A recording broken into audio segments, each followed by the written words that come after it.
Welcome back to our live show. You know, it said breakfast is the most important meal of the day, so why not enjoy a hearty one? In this segment, one of our favorite chefs and friends of the show cracks open a recipe you might want to add to your culinary lineup.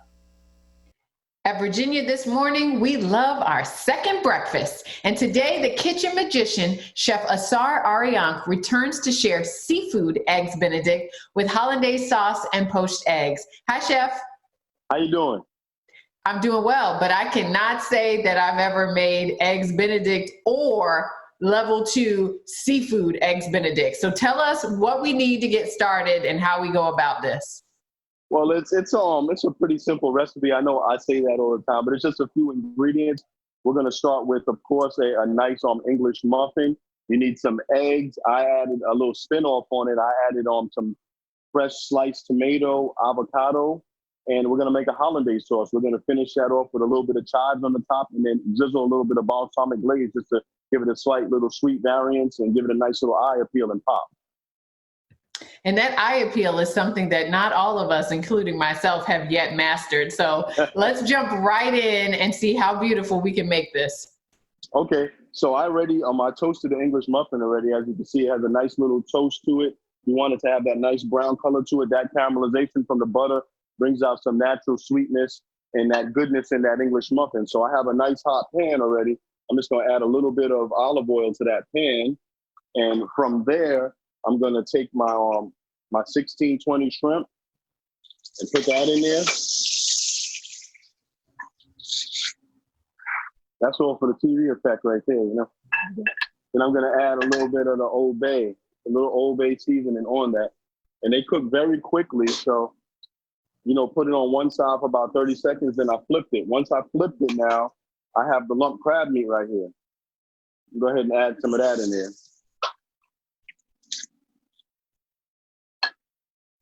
And I love how you just casually have controlled flames going. We knew that the dish was going to be beautiful, but the process is just as impressive. Thank you. Okay, so that's pretty much where we want that to be. That shrimp is cooking right there. We got the lump crab sitting on the side of that. So the next thing I'm going to do is I'm going to go ahead and make the hollandaise sauce. So I'm going to grab a bowl that I have right over here to the side. And what I'm going to do now is I have 3 egg yolks right here. I'm going to put my 3 yolks right in here. I got my 3 yolks in there, and I have some lemon juice. I'm going to go ahead and drizzle my lemon juice in here. And then I'm going to whisk this up. Now, that's a pretty big bowl you have there. How much hollandaise sauce are we making? How many can we serve here? We're probably going to end up at the end with maybe 1/4 of a cup. But you want to have a bowl that gives you this much space so you can whip enough air into the egg yolks so you can get it to form that emulsion, that temporary emulsion when it bonds with the butter and it makes it into the sauce. So I have that here, right? So I'm gonna. So it's key to have a big enough bowl that you don't end up throwing egg all over the kitchen. That's what you're saying. For sure, you definitely want to have a big enough bowl. So now I have some warm butter that I'm just gonna drizzle in there. So I'm gonna drizzle it in here slowly. The reason why you want to do this slowly, because if you do it too rapidly, you're going to go ahead and you're going to cook your egg yolk. So you don't want to do that. You just drizzle it in there slowly, and you want to make this molecular bond happen by using the whisk to provide that energy and whip that air into it and make those bonds happen. So I can see it starting to come together already, and I'm just drizzling a little bit in at a time. And I'll show you once I get the rest of this butter in there how it looks. Okay. And I love the way you talk about the food science behind this, the bonds. You got to make sure you do this just right. Sure. Food is, especially with making sauces and especially with dealing with like baking and pastries, that's all a science. It's all chemistry. So you can see now, you see how that came together. It's nice and foamy. And that's a nice little sauce. That's all you're looking for right there. That's done. So the next thing I'm going to do now is I'm going to poach my eggs. So I got some water sitting over here and it has a little bit of vinegar in it. So what I'm going to do, a little trick you can do is I'm going to take this ladle and I'm going to make a vortex. So I'm going to just swirl this around and it's going to sort of make like a tornado in the water. So with it doing that, I'm going to go ahead now and just pour my egg in there. And what it does is it swirls it around a little bit and it keeps the egg towards the center, and then it makes the whites stay wrapped around the yolk. So that's it. And then this doesn't take long at all. And I have here a little tool that we call a spider that I'm going to go ahead and scoop it out when it's ready. And it doesn't take long at all. And what temperature did you say we should be? I had it, you put it right below a simmer. A simmer is when you see little bubbles popping up. Here, I just have it where you just see the bubbles forming at the bottom of the pan, but not quite rising up. So this is pretty much done, this egg. It's pretty much done. So what we're gonna do is I'll pull that out last. We're gonna start with the process of assembling the dish now. So I have here the toasted English muffin that I spoke of earlier. I'm gonna now I have a slice of the tomato that I'm gonna go ahead and put on the top of it. I have my avocado that I'm gonna just fan out on the top of that. So I just fanned out the avocado right there on top of that. The lump crab meat and the shrimp, I'm gonna go ahead and put that on there. I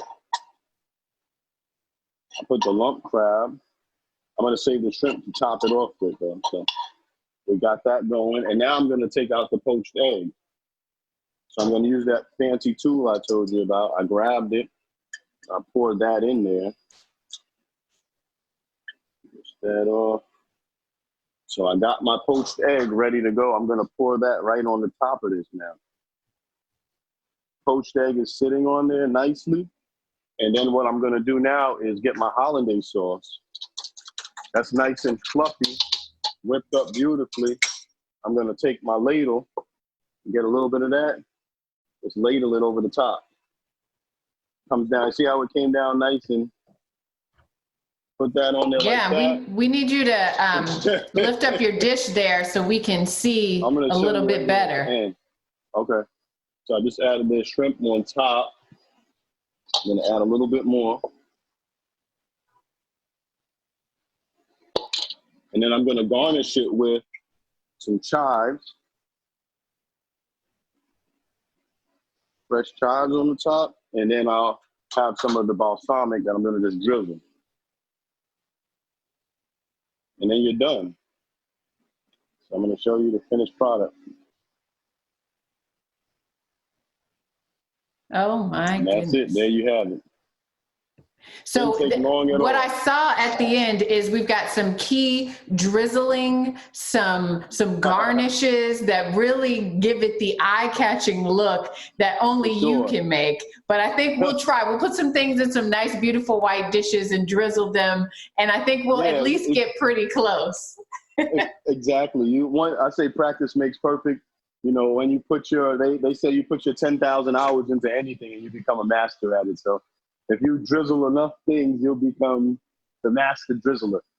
That's right. Well, that's what we all aim to be, is a master drizzler, just like you. And I think we have to call you the kitchen magician scientist, because you gave us all kinds of vortexes and things in there that are the key for poaching the egg. So thank you for all those tips. Thank you so much. I always try to incorporate the scientific approach with culinary arts because I love science. You know, physics is like my favorite subject, so I love that. I love incorporating the science into the cooking because I think they're one and the same. You know, mathematics and heat application and thermodynamics, you use all of that in culinary arts. So that, you know, I definitely enjoy utilizing that and doing something I love so much. Well, I love that. We always love your dishes. I'm a little jealous that I can't taste them today, but thank you so much for being with us and teaching us how to do it the right way.